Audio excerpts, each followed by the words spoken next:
Good morning. I decided to reshoot this and try to make it a little more straightforward. Um, in answer to your question about shading, the attitude is that for me personally, you for drawing you're gonna have various options. For this is pen, colored pencil, marker, and watercolor. And I won't be addressing oils and acrylics today because they're kind of a different animal. But for drawing's sake, I prefer pen for very specific, precise lines to get something exactly where I want it. If you want to cover a large area of your paper, I would opt for watercolor. And here, this is the same brush that I used it, added just water, additional water, and no additional paint, and was able to get this gradient. And if you have a bigger brush, then you can see how easy it'd be to just swoop that across your page. And if you have a water tolerant paper, then of course you can shade your entire page without destroying it. And this is the same concept, only with the color orange. I didn't have an orange pen, so that's my hypothetical pen. And what I have down here is the transitions and layering of color. So as you see that this is Prismacolor. Other colored pencils are not going to behave this way. Maybe there's some I'm unaware of, but the Prismacolor is an art pencil, and so I love it because it starts rich like that, and then you can transition it to a lighter color. But if you'll notice the influence when they overlap each other, then you start to get this mixture of color that creates new options. And if you don't go too dark too fast, you can get away with layering several colors over each other. But if you get real rich and pasty like this, at most, I think you'll be able to mix 3 colors, somewhere around there. So if you want to mix several colors on top of each other, you're probably going to want to keep it light and only lock it in once you have the exact shade that you want.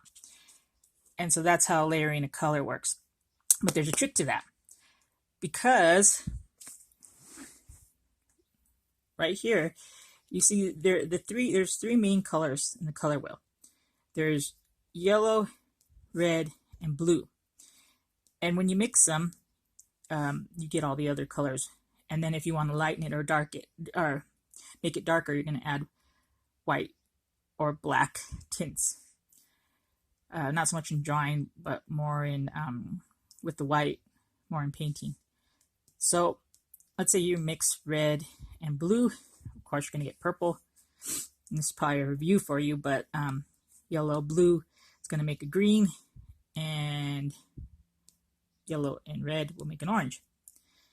And so if you mix yellow and blue together, since they're neighbors in the color wheel, you get like a blue-green.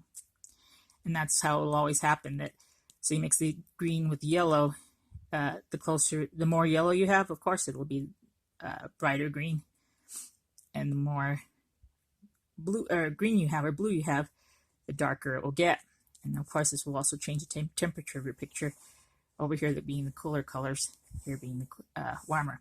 But I often will use both temperatures in all my drawings to create shadows and effects. Lastly, to keep in mind though, if you keep crossing, or if you cross things that are on opposite color of the color wheel, such as yellow and purple, or green or red, or yellow or orange and blue, you're going to end up with a neutral color that is often like a brown shade, and sometimes not the most pleasant of colors. But you can actually manipulate them and get siennas and really beautiful neutrals and browns. But I did this as an example. So you mix yellow and purple, and here's that color.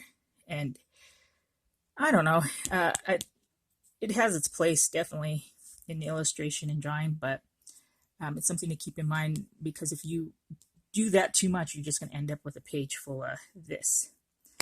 And I hope that was helpful, and you have a very good rest of your day. Thank you.